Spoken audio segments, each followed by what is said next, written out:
get these relaxers and sit there with the burn like, oh, gotta do it. I gotta do it. I need my hair straight. I gotta get it done. And then I'm a strong Black woman. I can go through this burn. I can live with it. Girl, It's how many inside, times you know have it's we wrong. sat there with it burning Listen, and just a little while longer? just a little longer.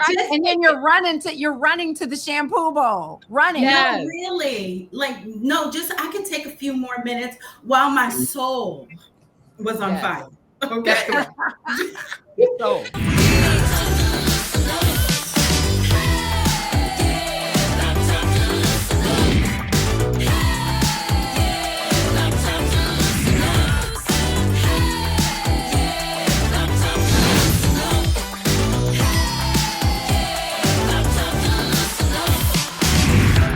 Yes.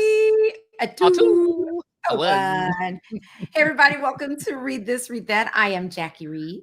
And I'm Joyanne Reed. Hey cousin, how you doing? Hey cousin. It's such a loaded question these days, isn't it? How are you? Oh, I know. Well, I want to welcome everybody. Well, we want to welcome everybody to a very special episode of Read This, Read That. It's the hair episode, where we are going to take you down memory lane and talk about our hair journeys separately and some together, because we've had some experiences together when we were both working in 30 Rock. And so we're going to talk about all the things, but instead of a wind down, we're going to talk a little bit about our hair journeys. And we've got some photographs to share along the way to help tell the story, because we try to make it visual as often as we can. And I was going to say, Joyanne, the day that we're doing this, I'm having one of the craziest hair days. I'm like, let me just put a little kerchief on my head and keep it moving. Because I was like, today is the day I need to have great hair. I'm like, no, but every day is a great hair day for you. With your style that you have now, it really is so easy, I would imagine. 100%. It's life-changing. And it's sort of ironic because as we're going to tell the story, I'm back to the short hair I rejected in high school. I literally had this hairstyle in high school and absolutely hated it. Didn't want it, just wanted my hair to be super long. Yeah. And I've been through every iteration of hair in between and went right back to zero.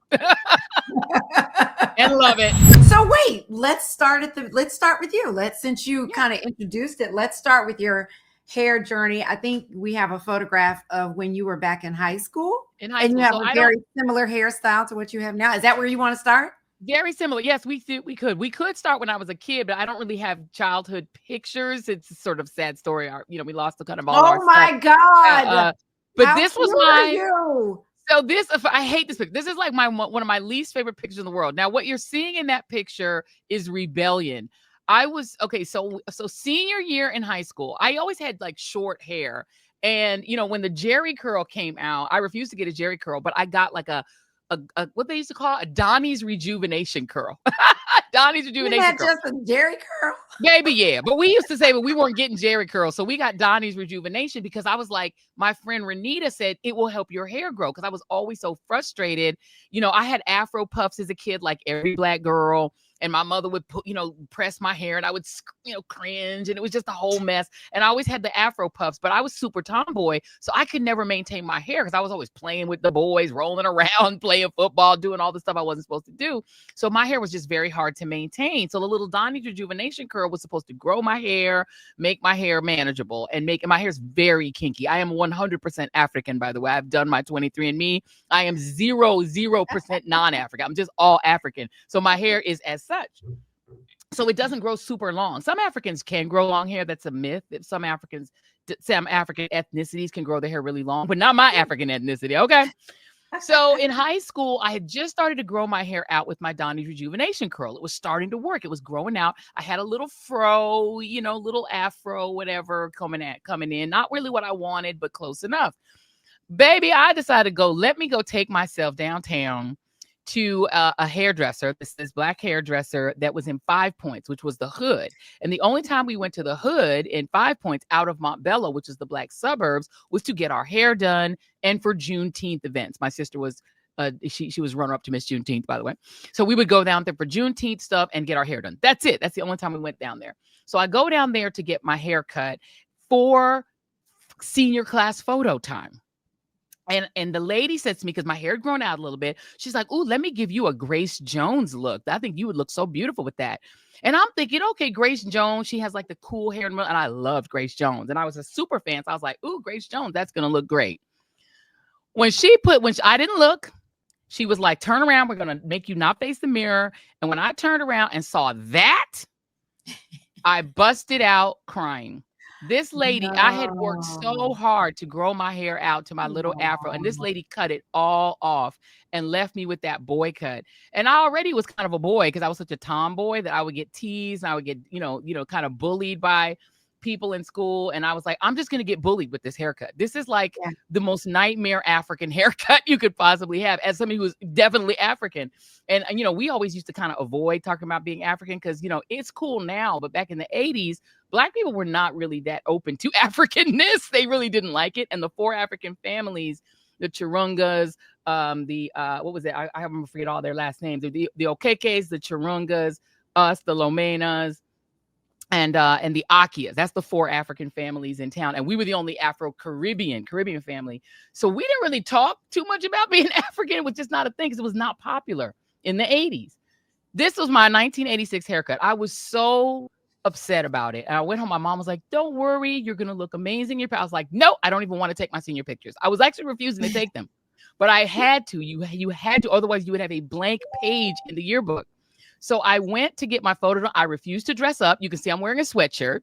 I refused to put on anything nice. I was like, I am going to sabotage this picture in every way possible as a protest against that heifer that cut all my hair off. That is my senior year photo. That's the senior year photo? Mm-hmm. No. Yes. You wore a sweatshirt for your senior year photo? Like that's in the yearbook? I didn't give a damn. I was mad. I was protesting. I was like, this is absurd. I can't believe this lady messed me up. I don't even feel cute enough to dress up. I didn't want, my mother was like, "You got to dress up." I was like, no, I refused. Girl, I wore oh this, and then they were like, God. "Bring an alternate outfit." The other outfit I brought was even more casual. I literally dressed up like it was a regular day. I was so pissed. And then I was so mad at myself for doing it because then when the photo came out in the yearbook, I was like, "Oh my God, why did I dress up for this freaking photo?" Oh my God. Self-sabotage, 1980s version. So that is that photo. That is where my hair started in senior year of high school. Gotcha. Well, me in high school, I mean, I have my senior year picture, and Show it. hopefully I can have it. I don't have it right now, but I'm going to Okay. drop it in, girl, because I could barely fit the cap on my head because I had the Jerry curl, but the Ola Ray, like I had my hair was, and I have a picture of myself that you can see. That's my early years in college where I had that hairstyle, and I've got on some black and white, but I've got really curly hair. Lauren, if you can pop that picture up. But that's like, yeah, that's You me said in Ola college. Ray. Yeah, girl. That's once I got a little bob with it, but my hair was that is a Jerry. That was how I wore my Jerry curl. Now, was it Jerry or did you get like one of the other brands? Because, people would do like, classic curl. They had everything but Jerry. Was yours Jerry curl brand? Girl, listen, you remember the company M&M Products? Yes. The guy who, the 2 gentlemen that owned that company, the son of one of them went to my high school and actually is still in the hair care. They do a design essentials. Right. They're still in it. So I had a Jerry curl, and Stay Soft Fro was how I kept my hair moist. But Listen. I tried to keep it more dry, but my hair grew like wildfire. Once I got that, because before that, of course, I was getting my hair straightened with a hot comb. Yep. Same. Then started getting a perm way too early. But listen, we don't blame our parents because they didn't know no better. So I was getting a perm. And girl, one time I remember going in 8th grade. I didn't realize this, but of course I had a dog that I shouldn't have had sleeping in bed with me, a little puppy, and it peed in my hair. What? And I didn't have sense enough to wash the pee out or anything before I like put like hot comb in my a curling iron in my hair. Girl, the hair came right, this side of my hair just poof, it was gone. Oh no. So I had a lot of hair drama, and finally in high school I got the Jerry curl and my hair started to grow. So in my senior picture, which I hope I can find and add here, you'll see the cap is barely fitting on my head. Because girl, I had so much hair. Right. But that is my high school story. And into college, graduate school, it wasn't until I went to Chicago. I went to Northwestern for graduate school, met a hair stylist there, and that's when I went back to just regularly permed hair before I got my first on-air TV job. So that style never saw me on TV. Wow. Yeah, Never on TV. Well, I know. I have to tell you, my mother was not a hair person either, and she used to press our hair like yours too. And I never got a perm until I went to college. And I have a photo I have to show you guys. This is me. This is it. This is before. I think this was just after my first semester of college, and I'm there with my cousin Lorraine. I don't know if Camille, you can pull that photo up. That's the photo I just sent you. It was me and Lorraine in Brooklyn, New York. And this was when I finally started getting my hair straightened professional. Well, I don't know about professionally, because this was a home kit straightening. Oh, I think I saw that picture. Wait a minute. Yes. I want to see that one pulled up. Wait, is that the one? This one, here it goes right here. Do you see this one? God. That's so cute. I don't think Lauren has that one. Oh, Lauren doesn't have that one. Okay, I'm gonna send that. I sent it to Camille. Camille. Add that in so everybody can see it close up. But that's cute. Yeah, so that was me. This is me now in New York. That is my look that I had in college. And then I would turn it down and do like a little Halle Berry look with it. This is what I should have had for senior year of high school, but that lady jumped me. She gave you the Grace Jones instead of the Halle Berry. Yeah, instead of the Halle Berry. But yeah, in college, I had the Halle Berry look. That was my look. I always had it short because my hair really didn't grow that fast. And so I would do it that same, either turn back that way to show my big ass forehead or turn down in a little Halle Berry-ish kind of cut. Isn't it funny the things that you worry about back then with your hair as opposed to now you're like, man, I was worried about the craziest stuff back then.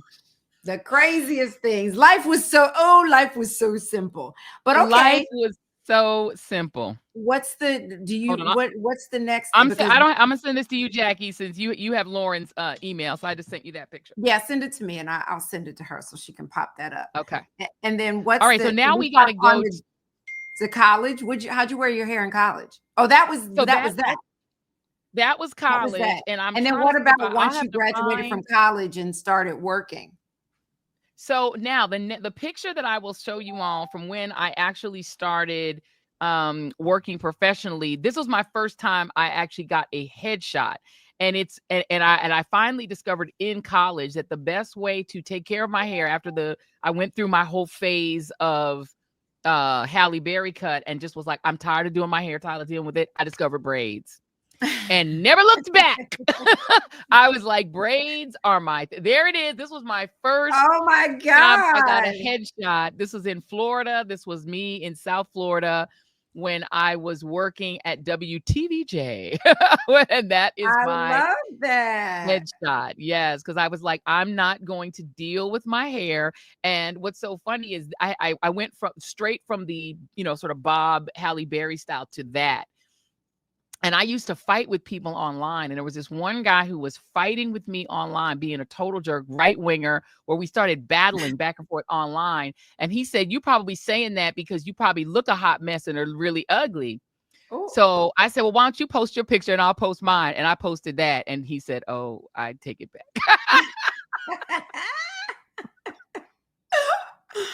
Oh my God. Yeah.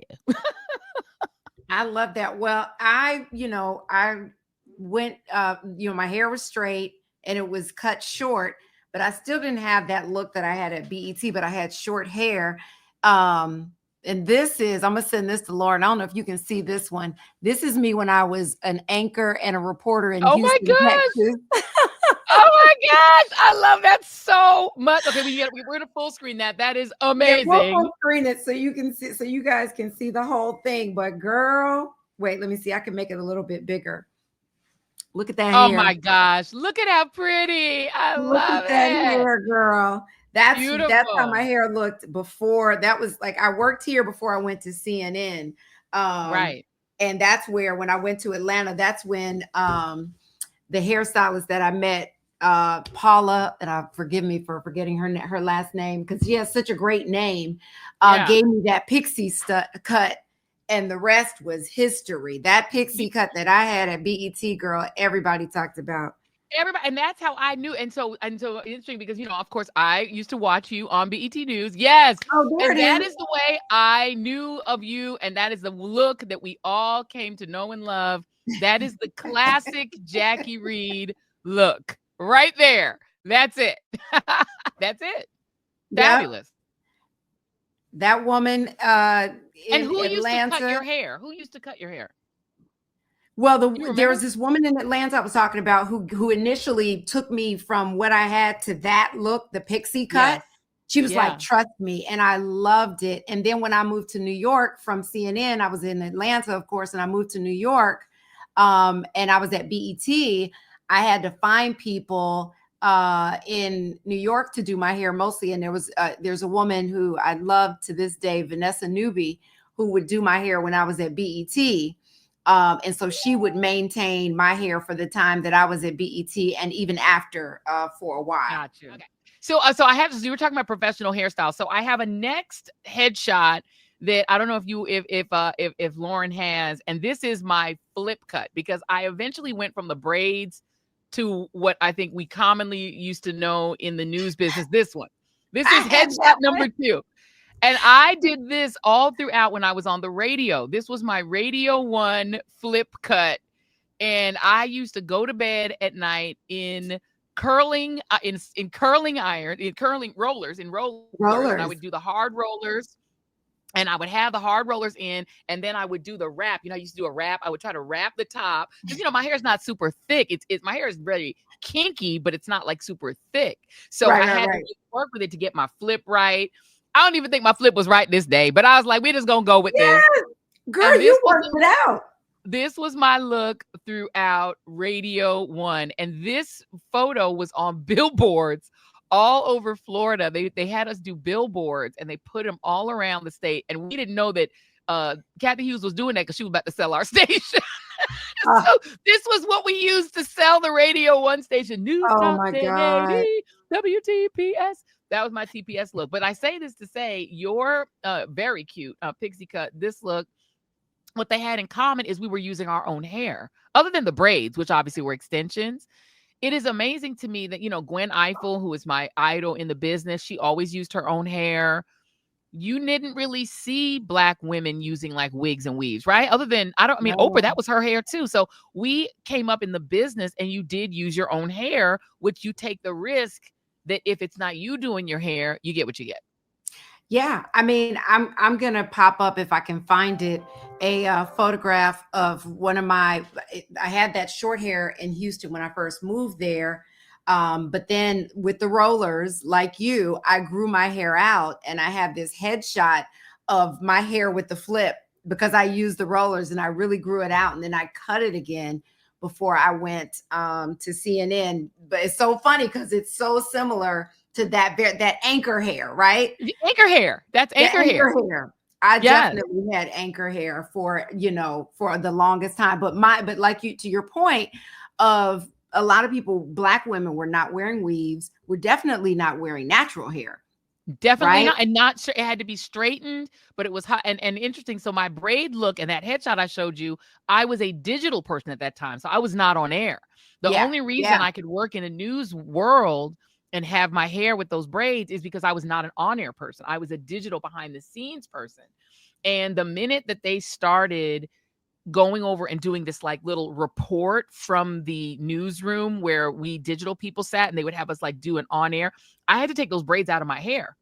I couldn't. So that's when I really started to shift to like the back to press and curl, because there was a time when you could not wear braids on air. Go back and Google any picture of any anchor prior to 2015. Yeah. You just did not see that because you were not allowed to do anything other than pressed hair. Yeah. Or relaxed hair. That was it. I mean, for the longest time.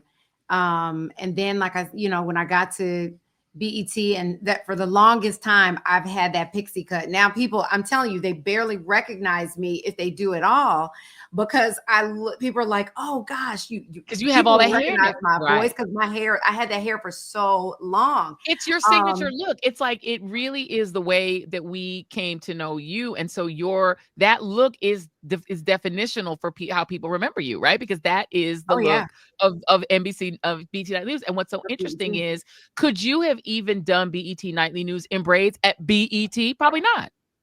I think they probably would not have poo-pooed it, but because I was a news person, anybody, like all the women that we had on air, our correspondents, everybody came from news. So it was ingrained in our brains. I remember going to NABJ years prior and taking a hair and makeup seminar, and they were telling us, these were executives, you cannot have natural hair. Like, you can't do that if you want to go far in this business. But then when I got to NBC, where I met you, yes, at 30 Rock, there's a picture of us together, and we can, I don't know if we can pop that up. You saw that, of when we started Read This, Read That, and we did this photo shoot on somebody's phone. And how cute are we? We both had anchor hair. We both had anchor hair. That's when I let the pixie grow out, and I started that long thing. But this was when you were on the Griot. I was at the Griot at the time. No. This is after the Griot. I was on AM Joy at the time, right? This is AM Joy. Yep. Yes. This was AM Joy. The early days of AM Joy. Go ahead. Because this is like 2018, 2019. This would have been 2016, because I was on AM Joy, started in 2016. Yeah. No, but when we started, this picture was like about 2018 though. Then it would be 2018. You're right. Because we started Read This. Oh my God. Did we start it that long ago? Yes, it was in 2018. Yes. 2018. So and you notice again, still, we're both using our real hair. We're both using our natural hair. And so now I have to tell you all the story of how Jacque Reid saved my hair. Now you see my hair, the length it is right there. That was on a good day, when I had the AM Joy stylists doing my hair. And I want to say at that point, it was probably David was doing the hair. And I think Janai had already left, my hairstylist Janai. But Danielle Terry, the great Touched by Terry, was doing my makeup. So you see, it looks fabulous. And it was either Janai or David who was doing my hair. These are all Black stylists, y'all. But if we could go back for a minute, and I don't know if you have a picture, Camille, if you guys can put up, or if Lauren can put up I have a really short hair picture that I have, where I actually, the hairstyle wasn't bad, but I had cut my hair way down low. Is that the one? Is this yes. It? Okay. So that is my one of my earlier headshots. This is big ups to this. Yeah, this is, I believe, one of the early headshots. This wasn't my first headshot, but Keith Major actually did those pictures. So he's fabulous. And oh yeah, he is. So these are Keith Major shots. So this would have been probably 2016, because I was on AM Joy in this picture. But during that time, as you can see, I cut my hair all the way short and was wearing it like that. And the reason I was wearing it really short and wrapped is that my hair was all falling out. Because when I originally started doing TV, I'm not a hair person, as I've already explained. And random different people were doing my hair. Different people were touching my hair every day. And it was just a sea of different people. And this was before we started Read This, Read That. And my hair was falling out of my head because too much heat was being used, too many different products, too much spray. And I one day was complaining about this to Jacque, who was actually helping me, y'all. She was helping me find different treatment centers. I was spending like $600 a treatment on these really expensive hair treatments to make my hair come back. Between my skin breaking out from me not being a makeup girl and suddenly wearing makeup every day, and my hair falling out of my head because of all the heat and everything. And Jacque would be like, put your foot down. Stop being so nice. Tell those people they can't touch your hair. Tell them people to turn down that iron. And she would try to get me. And I'm like way too West Indian polite, because I didn't want to tell people they're professionals. I don't want to tell them how to do their job. But literally my hair was being destroyed by this industry. And while my hair had never been long or the way I wanted it, at least it was fairly healthy. Girl, after a couple years of doing TV, my hair was destroyed. Mm-hmm. And this was the only protective style I could come up with because they didn't have to curl it. Girl, I remember seeing you on TV one night. It was you. I think I can't remember if you were doing the Reed Report or if I say one night, but it was a night. So I think you were either a guest on Chris Matthews' show. It was before, it was, gosh, I can't remember. It Girl, probably would have been Reed Report hair time. Yeah. looked like it was burned out. And I remember calling you and saying, girl, what the hell is going on with your hair? It looked crazy. Right. Yes. And you said it was just, and I was just like, because girl, I don't know if they liked me or not, the different people that did hair, but I didn't care because I was so into healthy skin, healthy hair. And I was like, if somebody just like, I didn't want a bunch of heat in my hair. I was like, it was wrapped. You can put some heat in the top. At one point, I got a little piece to put in that long bang. I got a little piece to put in there just so they wouldn't have to put heat in my hair. So we would smooth this down, pop that in, curl that piece, and that would be it. That's how I got it too. Remember, you got me to get it. Yeah. You told me about that. I didn't even know that was possible because it got so bad that, yes, between Jacque Reed and Tamron Hall, those are the two sisters. They were two Black women who were in the business with me. And so what you're talking about, I was actually, I believe, doing the first show I had, the Reed Report, because I did a dayside show. And Tamron was my neighbor. We had cubicles and we were neighbors. And so I would complain constantly to her about this stuff. I would complain constantly to you about this stuff. And I believe the night you saw me, I had my dayside show, but I was a guest on probably Hardball on one of the night shows because you saw me at night. And I remember that call. And I was like, girl, I'm struggling here because my hair is so destroyed and fried and my skin was breaking out. So one day, y'all, I finally got the two of them together, and with the three of us were in a hallway at 30 Rockefeller Plaza, and I'm just like beside myself because I believe this is when I had just agreed to do the weekend show. Melissa Harris Perry had quit the network, and they were asking me. Phil Griffin was like, "You need to do this show." We had negotiated the name. I wanted to call it Morning Joy, but they were like, "You can't call it Morning Joy." So I was like, "What about AM Joy?" And they were like, "No." And then we were like, "Well, then we don't want to do it." And they were like, "Okay, fine, you can call it AM Joy." But I was like, I cannot go back to another daily show and have the same experience that I had on the Reed Report. So I was freaking out. That's like, if I go back to having a regular show, because, my dayside show had been canceled. So I was no longer doing a 5-day-a-week show, but this was going to be an every weekend regular experience. And I was like, I'm going to be bald headed by the time, a month into this. And Tamron and Jacque were like, enough is enough. This has to change. And they were like, hoorah! We're walking down to Yvette Miley's office. And we marched the three of us down to Yvette Miley's office with Tamron on one side of me and Jacque on the other. And they went off, off, y'all. When I tell you that this is what advocating for your sisters looks like in the business. The media business has very few Black women and very few Black women executives. And Yvette Miley, who's one of the few, she's somebody who we all felt comfortable being very frank with, because I complained to her before about hair and makeup. And this day we had this meeting and, she was like, this is unacceptable. We all are suffering the same way. We can't trust everyone who's touching us in that room. Tamara didn't even let them do her hair and makeup. It was that bad. She did her own hair and makeup, y'all. When you saw her on NBC, she was doing her own hair and makeup. That's how serious it was. And Jacque, you were literally having to instruct people on how to do your hair and make sure that you're making. And I was sneaking over, y'all, to Jackie's team to get my hair done. I was sneaking out of the MSNBC side, going over to NBC and getting my hair done just so that I wouldn't lose all my hair. So we had this meeting, and what came out of it, that is how I got Danielle Terry and Janai Scott, who are the most amazing hair and makeup artists. They became my hair and makeup team, and it was game changing. It was everyone wanted to get their hair done on AM Joy. We had no problem getting guests because they knew they were going to look fly.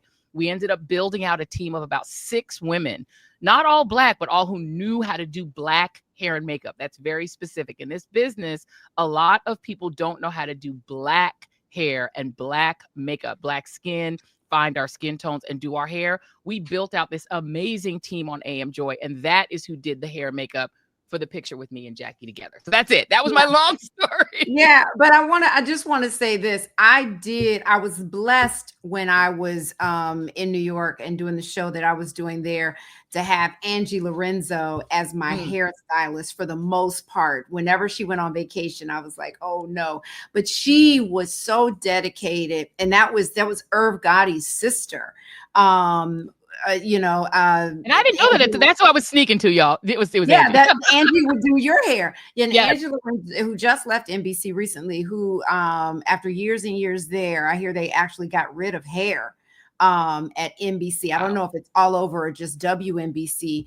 But she did my hair, and let me tell you, if I was like, I don't like this, I don't like that, this woman went above and beyond to make sure I was happy. She went above and beyond. And to the point that, she was just a pro at doing my hair, and I just trusted her completely when it came to doing my hair. But the makeup people would rotate a lot. So it just depended who you would get. But I wanted to kind of go back to a point that you were making. These people are professionally trained. They go to cosmetology school. They learn the craft, but in most cosmetology programs, especially then, I don't know if it's changed up to date. Correct me if I'm wrong in the comments. They learn how to do white hair.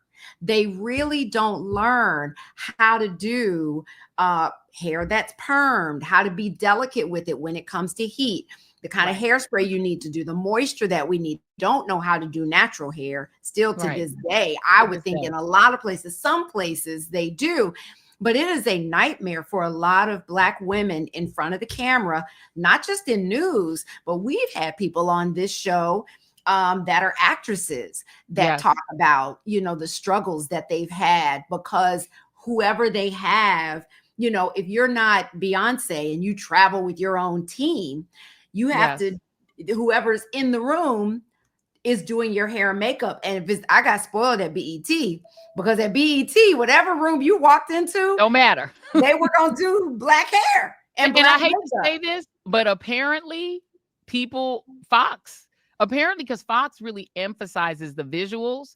And I've had people say that you will get laid at Fox. They will get the laid out. They will have you fried. They will have you laid out, and you will be fabulous, because it's something that's important to them. Oh yeah, there was a girl that would come over to NBC, because Fox News is right kind of catty corner to 30 Rock.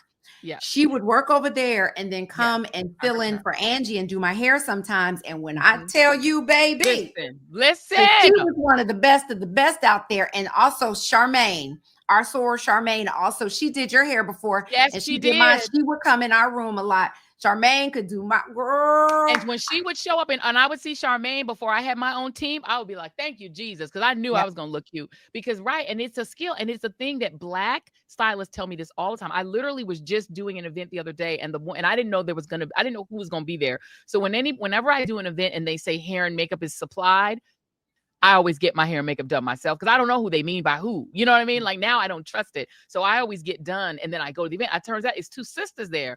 And the lady was bomb. Like, she just touched me up, did a great job.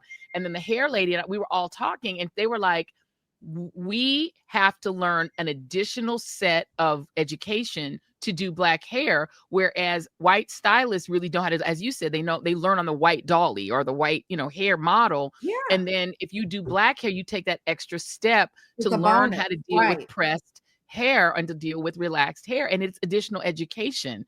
And so it's like, it's really important. And so, which takes us to the reason so many Black women who are in the business do not use their hair. And I think we have a couple of photos. I know I have one of one of my favorite, my many wigs, because y'all know I've done all these hairstyles. Oh, girl, a lot of them have been wigs. I got a wig. Yeah, I don't know if I gave it to them or you did, but you have some. I have several. So I have curly hair wigs, straight hair wigs, all kind of wigs. And by the way, the way that I met my current stylist is that as I got booked to go on Meet the Press, and I finally got to do it. So I came down to DC, and the son of a similar thing happened. There wasn't anybody who really knew how to do my hair. So I wore my hair very flat to my head, just to make sure it was not really needing to be done. When I came back the second time I was on Meet the Press, this is when David Gregory was the host, I actually lucked up on getting a woman named Takia, who was the makeup artist, Black woman, and a sister named Coco. And Coco Quinzel did such a great job that I was like, you know what? Next time I'm in DC, I'm going to come to your shop and get my hair done at your place. And she's been doing my hair ever since. She's been literally doing my hair since like the mid 2000s because, probably at least since AM Joy time, because I knew when I came to DC, she was going to do a great job. And I was like, I don't want different people always in my hair. And I wound up making her my actual stylist because she's so good. She's been doing my hair ever since, did all the color, everything like that. Girl, you will stick with a hairstylist and a makeup artist until well, I had to say with me, when I started wearing wigs was after I went to see one of our guests for today, Syreeta Scott, because I knew, I was like, I'm not happy with these relaxers. It's not healthy. I was really, getting into veganism and just really trying to be healthy. And I was like, this relaxer got to get out of my hair. So I traveled all the way to Philly. I can't even remember how I found this woman. And I was like, okay, I'm going to wear wigs. I already have my wigs packed because I didn't want to be on TV every day getting, with a different style. I'm figuring out my curl pattern, products, trying to figure. I saw my sister go through it when she did the big chop. So I went to Syreeta and she was like, okay, we gonna cut it all off. Or I don't even think she told me that. She was like, we're gonna cut it. And it was like a woo-woo moment. She just really helped me get my mental together. She was so patient with me. I went to her for a consultation first. Then I went back because, Philly was so close to New York. I went back and it was time to get it cut off. And I've never showed these pictures before. So I don't have them right. I'm going to pop them in later. You'll pop them in. Okay. I'm going to pop them in because they're deep in my phone. But I was like, I was just like, oh, I was so sad that day. Like that picture you had in high school, that's my hair was. And so she put these little, I don't know what they're called, these little popcorn things all over my hair to make me, feel like more like I had a style. Right, girl, I didn't like it, and I couldn't get that wig on my head fast enough. But I want to show a picture of the wig that I wore, and it's the one with me, Lauren, with it. Like I had 3 wigs: Bibbidi, Bobbidi, and Boo. And this was Bobbidi because my first one was shorter, but this was one girl I was wearing. I was showing. I remember Bobbidi all the time. Oh, and look, and then at one point, a guy who had made us some little cartoon images of us had to change them all because I was like, ooh, I love that Bobbidi look. And so I wound up I had 3 curly wigs too. And I didn't name mine had different names. I know one of them was named Janet. I think I had Janet, Janice, and somebody else. But I had curly wigs. I eventually, this lady named Giselle Modeste made me a curly hair wig. That's who made this one. Oh, Giselle made mine too. Giselle made my curly hair wig. And she's amazing. She actually does Gayle King's hair now. Gayle stole her from us. I forgive you, Gayle. But she's an amazing stylist. And Giselle did my first. And so when people saw me pop on TV with a curly hair wig, and I think we have photos of that, people loved it because they're like, oh my God, it's bringing natural hair. And this was shortly after the Crown Act passed in New York, where literally we could wear braids, we could wear curlies, we did all these looks, and I wound up doing this very curly style. A lot of people remember that curly style from when I told off Tucker Carlson. That was that wig that Giselle made, and I kept that. And I had different versions of that curly wig, and we would do them shorter, longer. And I did those wigs for a while and did curly hair wigs. And then, honey, the backup makeup artist to Takia in DC is a sister named Janice Bradford, who's now who took over and became my makeup artist when Takia went back to her main thing. And this sister not only is a great makeup artist who does my makeup now, she also is a great wig maker. So she created, and I have this photo, my absolute favorite wig of all time. She created it and Coco colored it because Coco is the color queen. They worked together on this wig, and this was the wig that I wore when Tiffany Cross and I did The Culture Is. Remember The Culture Is? I do. The Culture Is wig is my absolute favorite wig I've ever had. So I finally got to experience having long, luxurious hair, and I absolutely loved it. It was a fabulous wig. The only reason I didn't stick with it over time is it was a little hot to have you know, and then traveling with it, it didn't, you know, it's hard. It's just a lot to, you know, not everybody knows how to style a wig either. So I wound up going back to a shorter wig before I went to this. So in between that wig and this hair, I had a shorter wig, which I honestly didn't really love at all. But yeah, because I wanted to be blonde. I wanted to see what it looked like to be blonde. So I And went it with a is blonde work, wig in the girl. middle. It is working in your favor. But our two guests are here, and I want to bring them up. I see Syreeta Yes. got up out of her seat. I'm gonna give her a second to get back, but we'll bring up our other guest. So Yes. let me introduce them both. Because we got one, not one, but two special guests. Syreeta Scott, I talked about her earlier, gave me the big chop. And Latoya Boothe.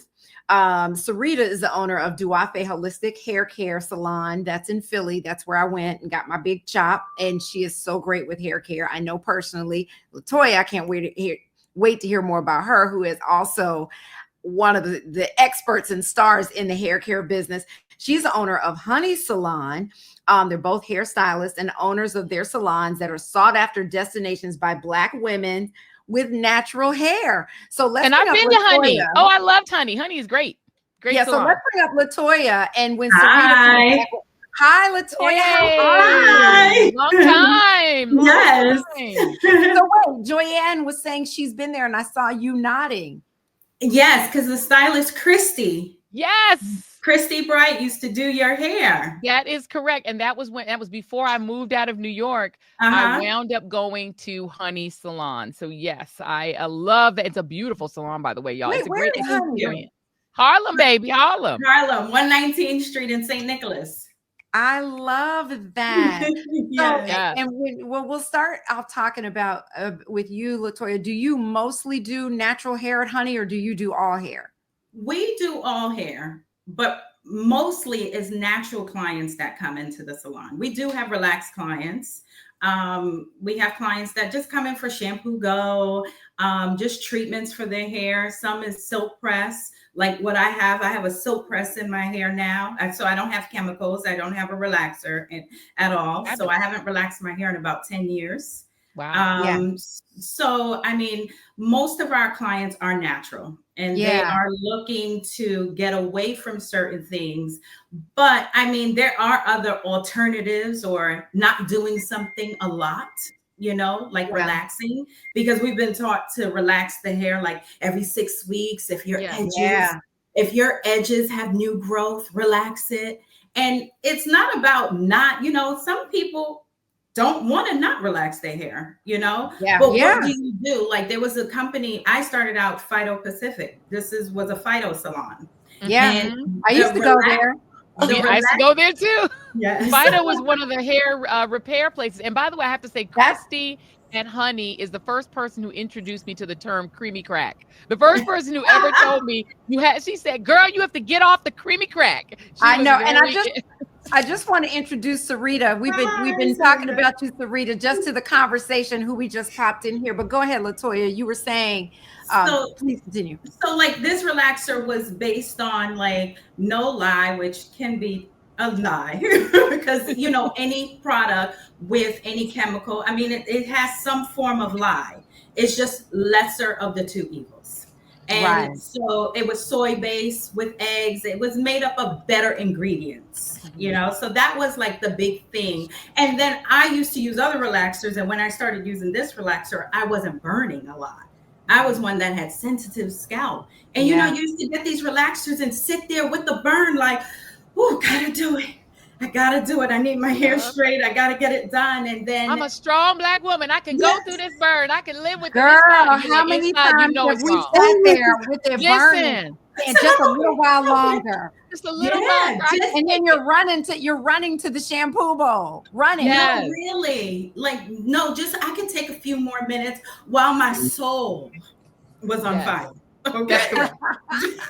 So, Syreeta, did you tell us about Duafe, which I've been to and I love so much?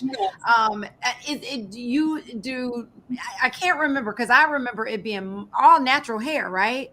All natural. The only chemical that we have in the salon is color. And I'm extremely intentional about making sure that I'm teaching women how to, I don't want to say how to love on their natural selves. Yeah. Right. So by the time they get to me, they've already been to a bunch of hairstylists that created every trend. They have lived in every braid style. Usually I'm like that resort where they're like, help. Yeah, So that was me. right. And so my approach to natural hair care is so organic that it may turn off the average stylist. But, I don't think that we realize or comprehend or paid attention, slow down to see how our mothers aged, how our aunts aged, and then associated ourselves to what their story is. Because if we did, we will make better, healthier decisions.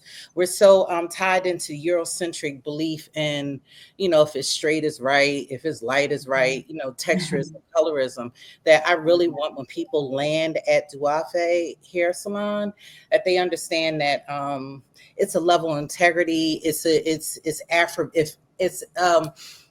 a form of activism walking through our doors. It is. I remember going to Duafe one time, and it was a couple of years after the big chop, and I came there, and there was a lot going on with me personally.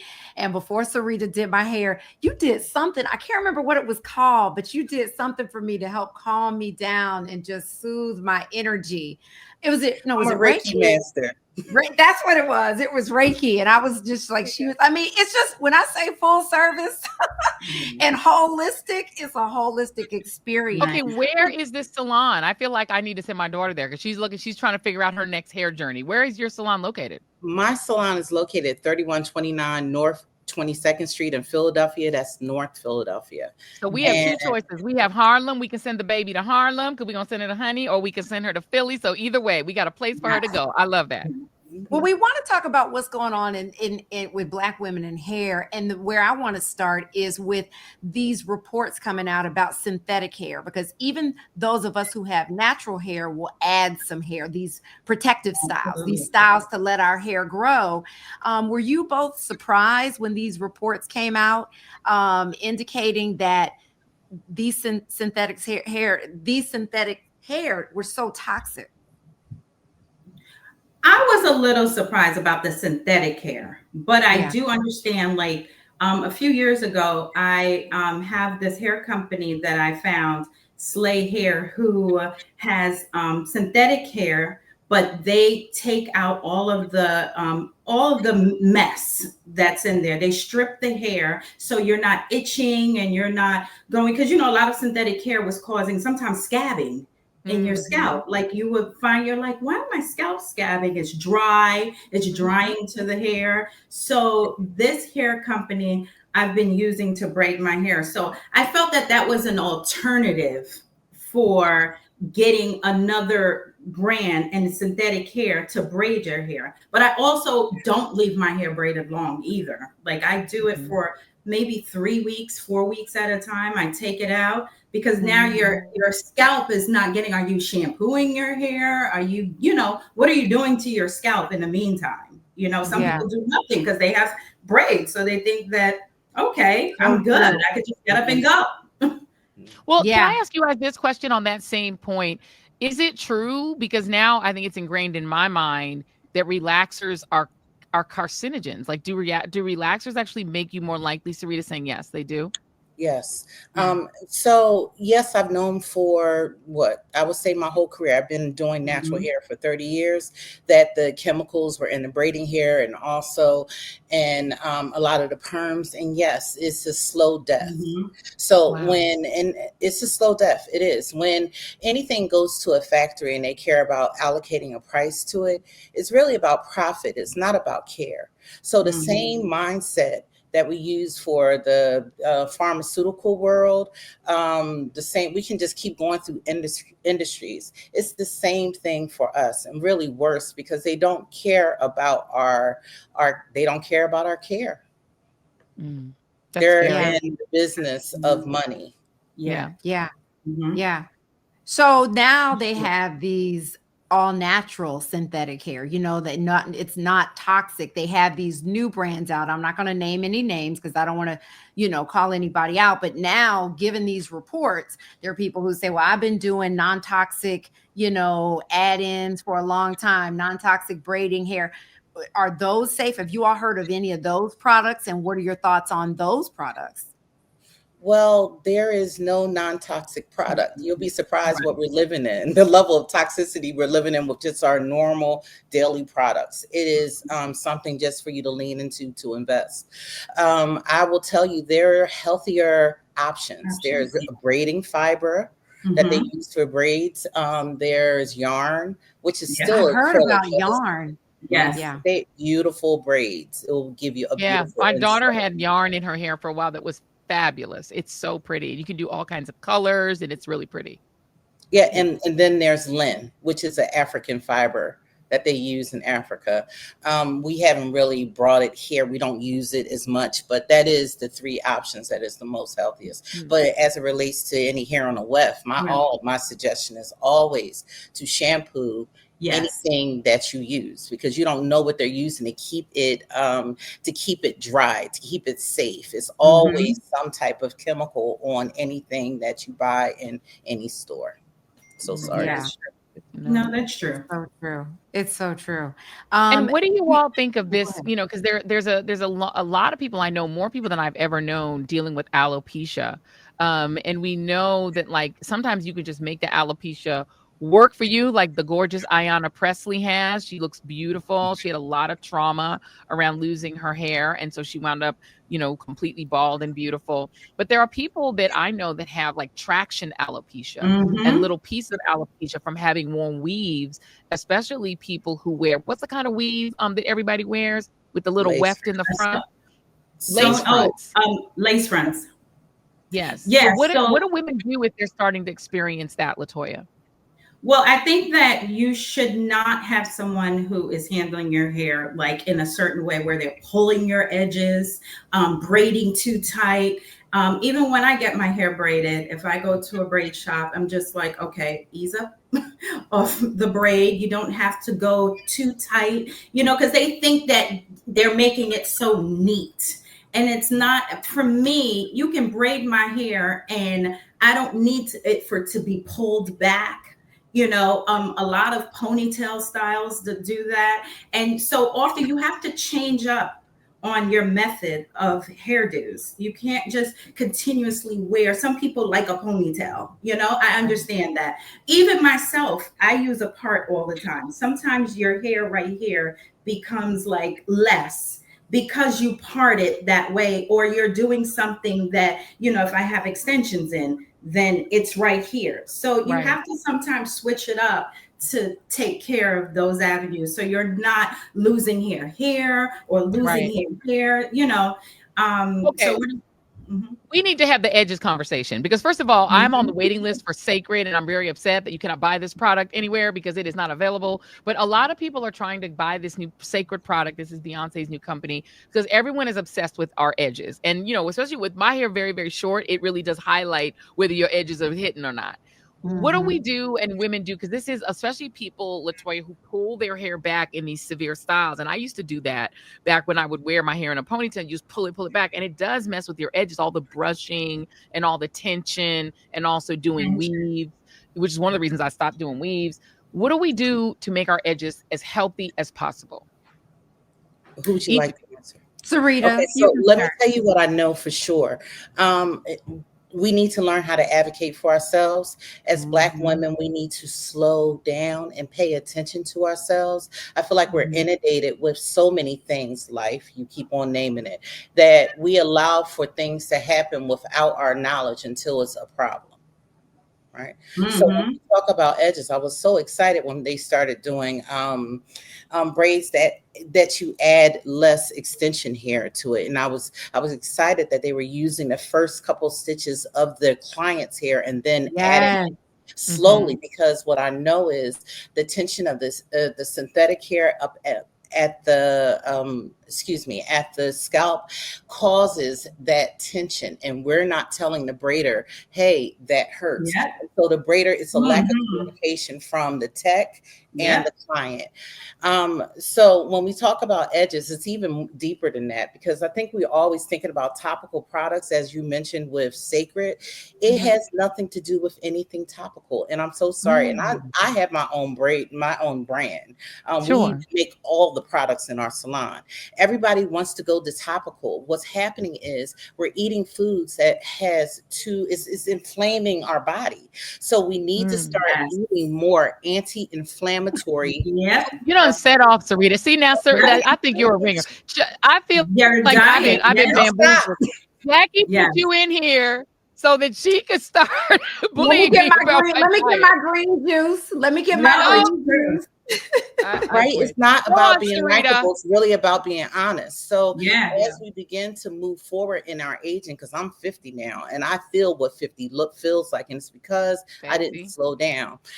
You need to make sure that you are honoring yourself and saying, hey, that hurts. You need to make sure that you're not leaning on every trend. Every trend does not belong to you.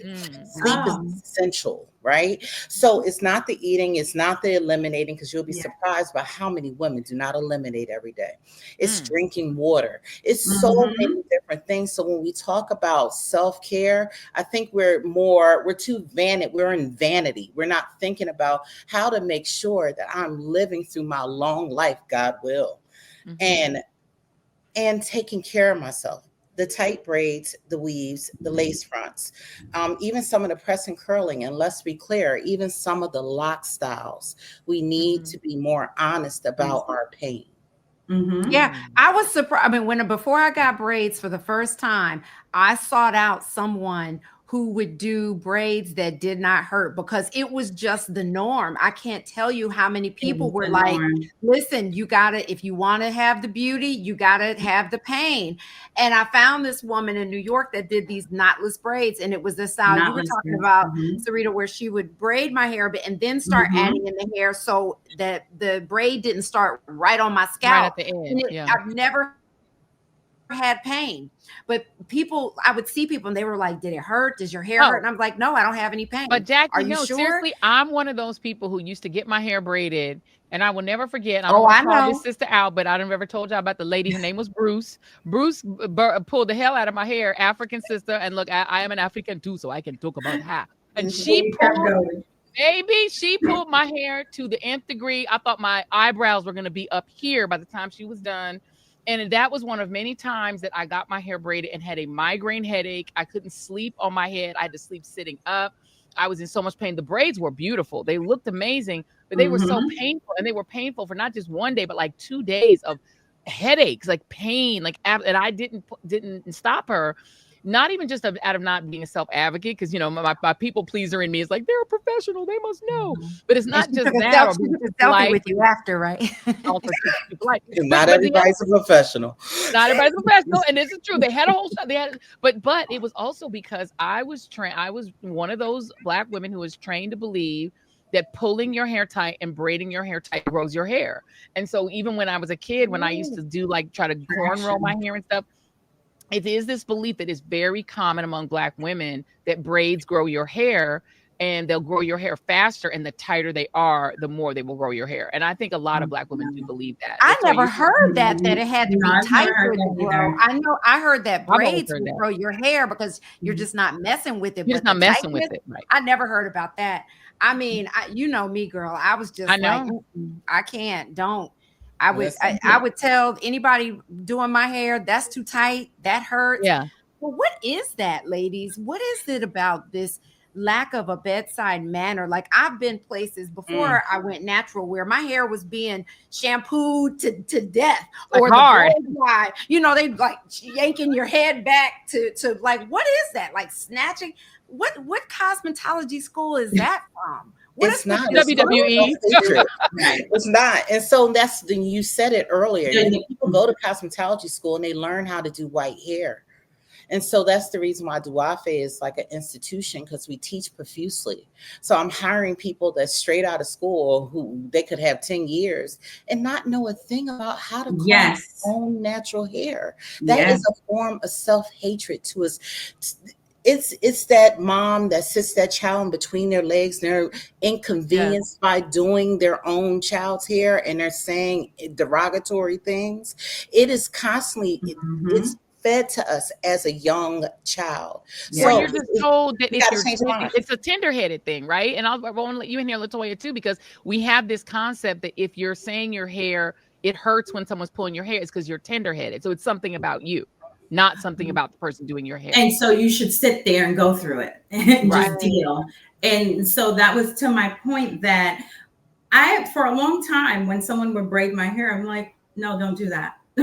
It hurts. Or like ease up off the braid, let loose. Even getting my hair silk pressed today, the stylist was like, in the next 2 weeks or 3 weeks, don't silk press your hair, do some Bantu knots. You know, you have to learn how to transition and do other things for the health of your hair, not just the look, you know, scalp related, doing things to cleanse your scalp, you know, taking time. Like I tell people, clients say, what do I do when I go to the gym and my hair sweats? Yes, what do we do when we go to the gym? Sweat, Please tell us. let it sweat. Let it sweat. Let your hair be. Stop thinking about what you're going to look like, because you're beautiful anyway. You know, this here, the fuzz around the edges, I never care. Do your gym. Work on what you need to work on. Don't worry. You see, I got my fuzz. I don't do gel unless I'm going on TV. I'm not doing that every day. It is what it is. Can we do a rapid? Let's do a round. Me the whole baby hair phenomenon that's going on. Yes, with these draperies going down, and what is happening? What is happening? What is that? I think we've lost ourselves in a major way. And you were saying earlier, even with the braids, when people get braids or extensions, they can still shampoo their hair. I mean, I sell a product that's a dry wash solution. There is so much we need to do. We're leaning into hairstyles that is going to eventually bald people, their edges, their alopecia. I've seen so much psoriasis in the last 5 years. And it has everything to do with what we're eating. I mean, we really want to talk about, it is important that we are learning how to take care of ourselves, how we need to eat, how much water we need to drink. You divide your body weight in half, and that's how many ounces you're supposed to drink in a day. You know, but what about this? Because part of taking care of ourselves is exercise. And Jazz, both of us who's trained both me and Jackie back in the past. I need to go back to you, Jazz. I know I do, because I need to get myself together. But I would always say to her, you know, I don't know how much I want to sweat out my hair. Can you all both weigh in on, if you're trying to exercise, is there a special way that you should care for your hair so that sweating out your hair does not ruin your hair? I mean, I'm gonna start on that one. I think you have to get used to, not that I'm an expert, I let them weigh in, but I think it's to what both of these ladies are saying. You have to put your health first. It can't be hair. It can't be looks first. It can't be aesthetic first. It can't be, I don't want to sweat out my flat, perfect my edges, and so I'm not gonna work out. You have to just I don't mind having like my little, hair here. I'm not gonna put gel on my hair. But we also, every day. We have to adjust what we think. We have to adjust what beauty is for us. I'm still beautiful, but that's the adjustment that needs to happen. We don't need to skip the workout. And we need to do that for other people, because we've talked on this show a lot about Black women attacking Blue Ivy for her hair when she was a little girl, attacking Black gymnasts and saying, why isn't their hair laid? She's literally doing 8 flips. You want this girl to do 8 flips and have a laid hair? That's just not possible. So we have to also talk about the judgment that Black women, we issue against each other if your edges are not perfect. The reason that everyone's in line for sacred, and I'm in line for, is that people are obsessed with perfect edges, and you will be judged, let's just be clear, by other Black women if your edges are not laid. That's just real. I don't know if I live in that world anymore, but I know that I experienced it in owning a hair salon. So let's talk about the history of it. 400 years without a comb. right? We came here, even when we were in Africa, as you know, I bet Joy, you knew who that person was simply by their hairstyle and the clothes, the patterns that they had on their hair. So before they even opened up their mouth, you knew if they were married, you knew if they were on a men's seat, you knew these things. And then you know, sadly, when we came here, a lot of things was stripped away from us. A part of what was stripped away from us was our hairstyles. The first thing they did was they chopped our hair off. So it was against the law in the early 1900s for a Black woman to show her natural hair. So that's the reason why you saw the Aunt Jemima scarf all the time. So what do you think that will do? Let's fast forward. What do you think that will do to a woman in their perception of beauty? Men don't like lace fronts. I hear them. They're loud about it. But we walk into places and spaces and really trying to get the nod from other women in other spaces in society. Literally, we think that how our hairstyle looks will either put a cap on our professions. I mean, I hear it all the time, but we serve as lawyers, doctors, celebrities, bus workers. It's about how you walk in and who you want to be. You can show up for who you are. But you got to make that choice. Yeah. Very true. It's a sermon. It's a sermon. And I think it is about, and it's right. It's about us not seeking the approval of the white gaze and not trying to remake ourselves. You know, I don't know about you, when we were kids, you know, the epitome of supposedly beauty was Charlie's Angels, and there was nobody Black in that show. So we were all trying to look like them. And I think we do have an aesthetic in the Black community that is a white aesthetic. It just actually is. You know, even when I went blonde, I had white people screaming at me being like, you can't have blonde hair. You know, why? I thought you hated white people. I'm like, first of all, I don't hate white people. That's stupid. And second of all, I can have any color hair I want. If I want to be blonde, I'm going to be blonde. If I want to be bald headed, I'm going to be bald headed. If I want long, beautiful locks and I'll pop back on my fabulous long hair wig, I'm going to do that too. Do what I want. And we have to, I think, have the attitude that we're going to look how we want, when we want, where we want. And we don't care what anybody else thinks, including internally in our community. Well, internally in our minds. Let's talk about it. Because as a child, I know I heard every Black derogatory statement. Oh, you pretty dark skin, you know, all these things, right? And so then when I went off to Hampton, I thought it was going to be this beautiful experience of acceptance. And that's not what it was. It was about legacy and how light you were. You know, if you were lighter than a brown paper bag. I pray it's not that situation now, but that was my experience then. So all the spaces I went in corporate America, I went to my manager and I said, hey, can I start my locks? Had this long afro, the only person in that, I'm not going to say where I worked. I was the only person with natural hair.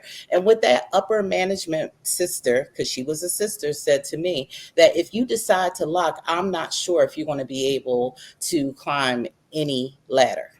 And she said that to me. But thank God she did, because that's what made me start Duafe.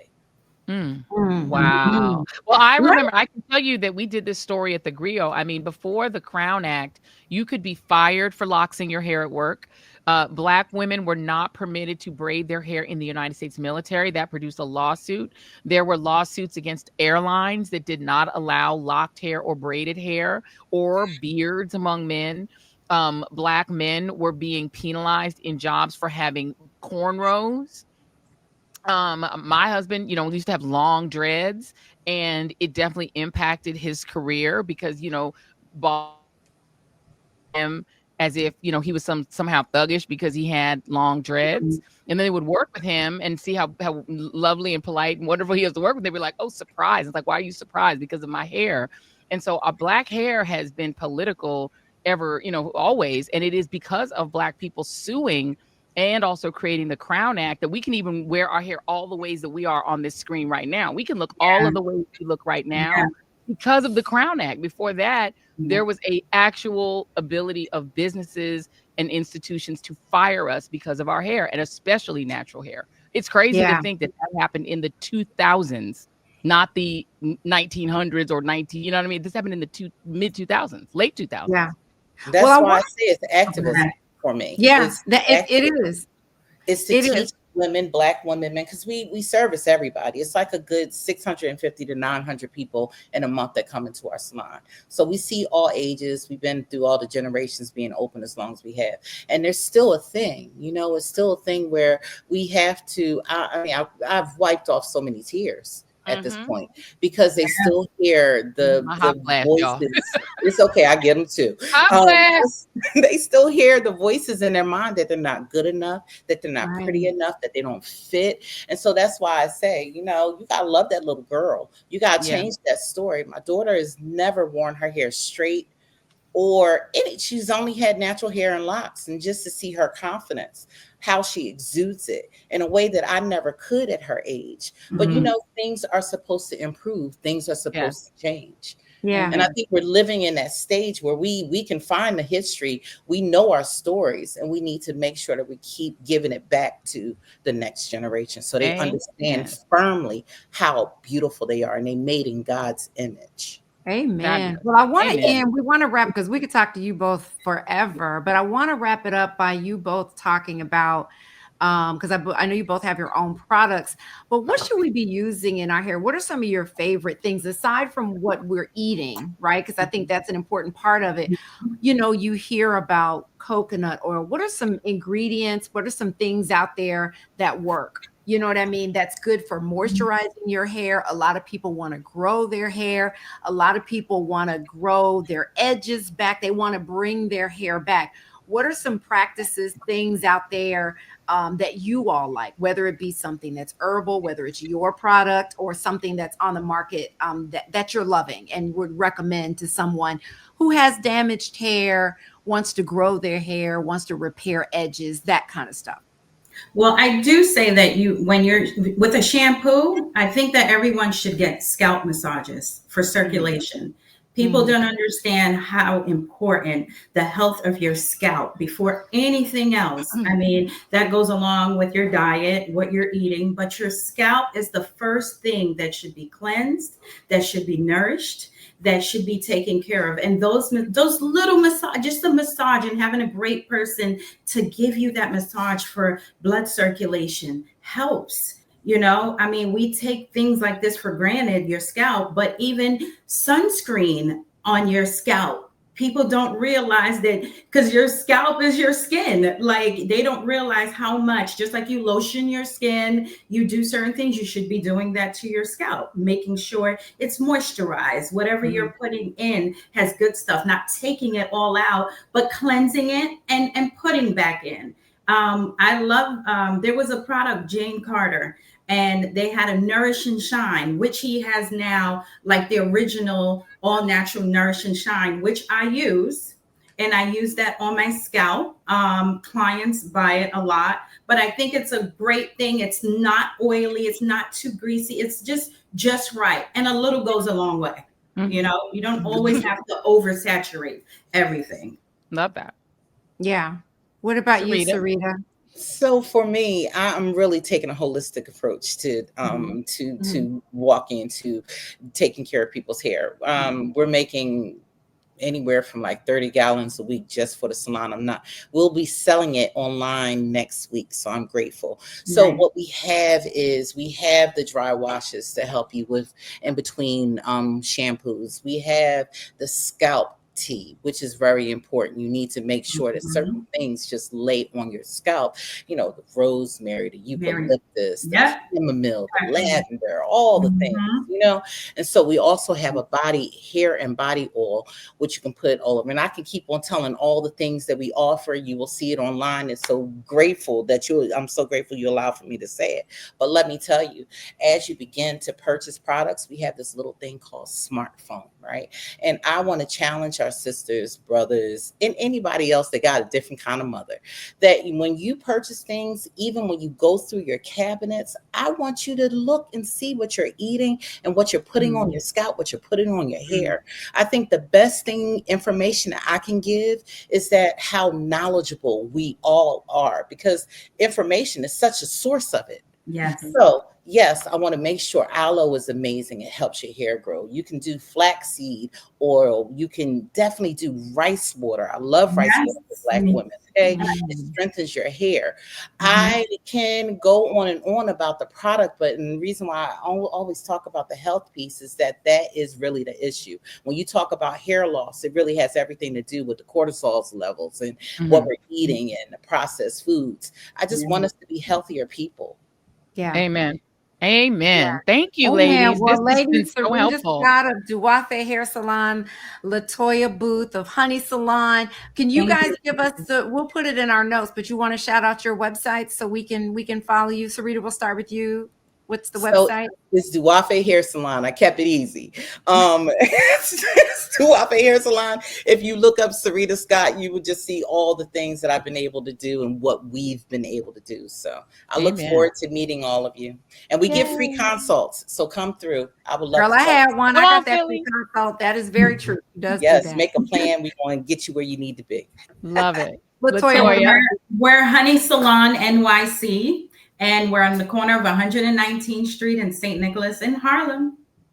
All right, well, ladies. Listen, when I'm in New York, you know, I got a little spot in Harlem, so I'm calling through back in. I've been there before. I'm gonna come back, and I'm definitely gonna come and see Duafe.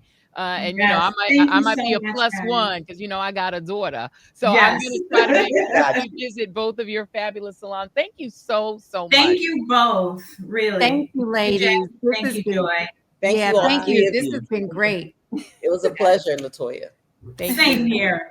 Same here. Keep your cameras on for just a hot minute, just so we can make sure we get your uploads, please. Okay. Yes, please. Just if you want to move away right now, feel free to do that. But we're just gonna, if you just leave it open. Oh yes, let's do a picture screen grab. You can. Thank you for asking. And Nice. Oh, is that okay? Is that okay? All right, y'all slick your edges. No, I'm joking. I'm trying to straighten my thing, but it is what it is. Wait, you know what?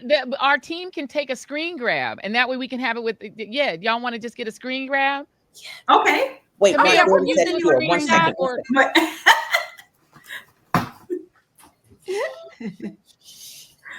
We can take care of it and send it to them. Get me forget. Okay, yes. We're gonna everybody smile for the camera. Here we go. Okay, perfect. Fabulous. Okay, we'll send it to you. Thank you. Thank you, ladies. Bye. Thank you. Bye. Thank you. Bye. Jackie, leave the laptop open. I need to go and check on this recording and just so Jason can hold get on. Wait, before you get up, let's end this. Let's say goodbye. Oh, okay. So yes. Okay. All right. So 3, 2, 1. Girl, that was so great. I love this episode. I love it. And we're going to get so many amazing tips and everybody y'all. And don't be laughing at our old pictures. Y'all better compliment them damn pictures in the chat. Say we look good. Exactly. We only do love here. You can laugh at my high school one. It was pretty bad. You look beautiful. We both did. But thank you all. Thank you for tuning in for this episode of Read This, Read That. Be sure to subscribe, like, and comment. Follow Joy Reid everywhere at joyreid.com. No, joyannereid.com. For all the things, you can follow me at Vegan Sexy Cool or JackieReid.com, VeganSexyCool.com for all the things. And don't forget to please subscribe to my YouTube channel. It is called TheJoyReidShow.com. TheJoyReidShow.com. Subscribe to the thing, no? Yes. Subscribe, like, show us some love here on our separate platforms. We appreciate y'all, and we will see you next time. Bye-bye. Goodbye.